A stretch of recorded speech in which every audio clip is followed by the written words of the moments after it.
આજે આપણે બનાવીશું સૂરણનું શાક. સૂરણનું શાક બનાવતા પહેલાં એક ધ્યાન રાખવું અને સમારતી વખતે હાથમાં ઓઇલ લગાવી દેવું, જેથી ઇચિંગ ખંજવાળ નહીં આવે.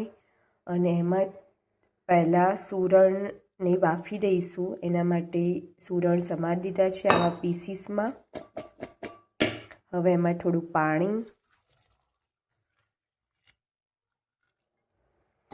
થોડી હળદર, એનાથી કલર સારો આવશે, થોડું મીઠું ટેસ્ટ માટે,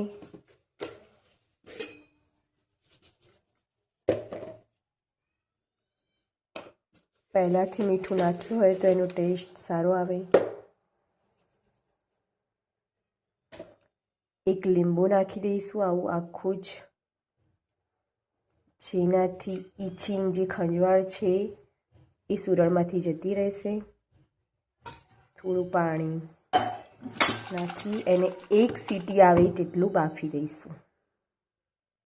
હવે 2 ટામેટાં લીધા છે, એની ગ્રેવી બનાવી દઈશું. સૂરણ બફાઈ ગયા છે, હવે એનું પાણી નિતારી દઈશું. ટામેટાની ગ્રેવી તૈયાર છે. કઢાઈમાં થોડું ઓઇલ લઈ એમાં સૂરણને શેકીશું. તેલ ગરમ થઈ ગયું છે, હવે આપણે એમાં સૂરણ નાખી દઈશું.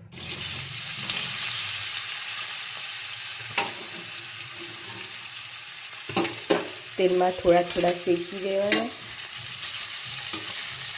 થોડો બ્રાઉન કલર થાય ત્યાં સુધી.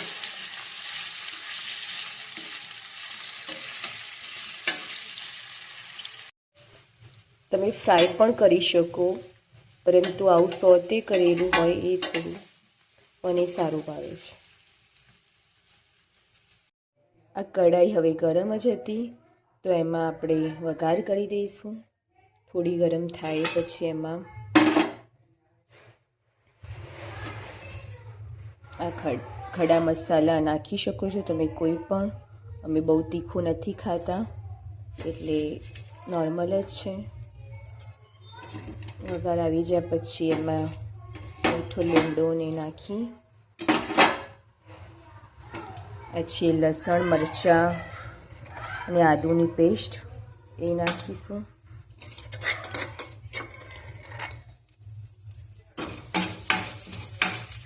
કઢાઈ ગરમ જ હતી,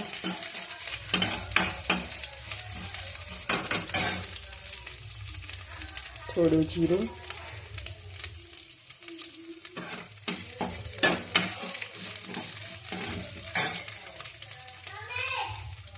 હવે આ ગ્રેવી ટામેટાની,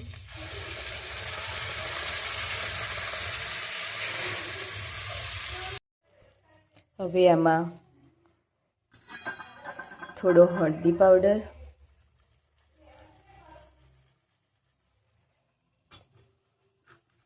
સ્વાદ પ્રમાણે મરચું,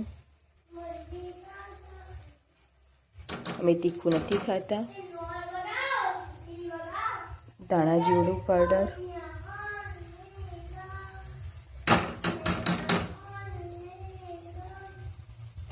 થોડું મીઠું બાફતા નાખ્યું હતું સૂરણ, તો થોડું ઓછું જ નાખવાનું. સ્વાદ પ્રમાણે મીઠું.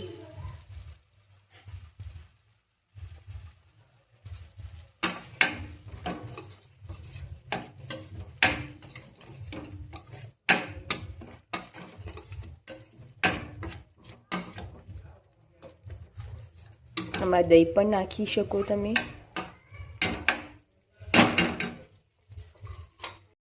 આ રીતે તેલ છૂટી જાય પછી સૂરણ નાખી દઈશું એમાં.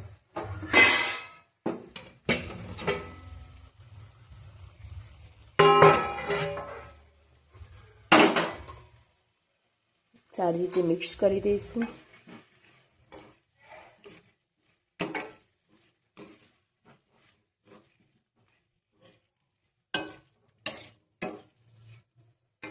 સૂરણનું ટેસ્ટી શાક તૈયાર છે.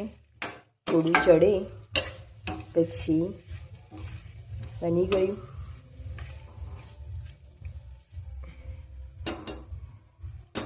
લીલા દાણાથી એની ગાર્નિશ કરી દઈશું એના પછી